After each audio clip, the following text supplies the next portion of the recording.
Well, 3 weeks ago today, the Tippecanoe River hit major flood stage in White County. The high water forced dozens of people to clean up and start over. But just like the river, life keeps going for many along the shore. News 18's Alex Maragos reports from the banks in Buffalo.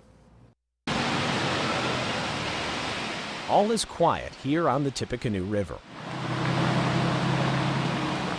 The water is back to normal levels, roads are no longer blocked, and Barb Foley can listen to the wind on her screened-in porch. This is it.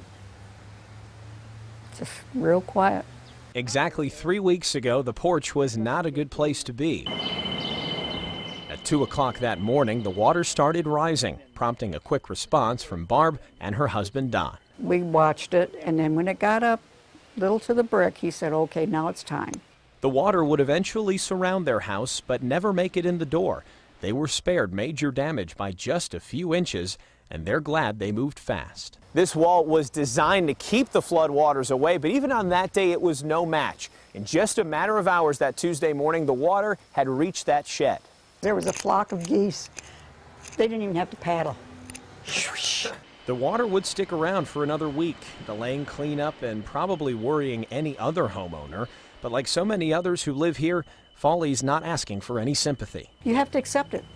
I mean, if you don't want to deal with water, the river, you don't live here. Live here 26 years and you might have the same attitude. Time after time cleaning carpets, furniture, and drywall, but eventually there's a return to normalcy, like today, the day she gets to sit on her screened-in porch. The only ones we can thank for that is Nipsco and God. Because they got control, we don't.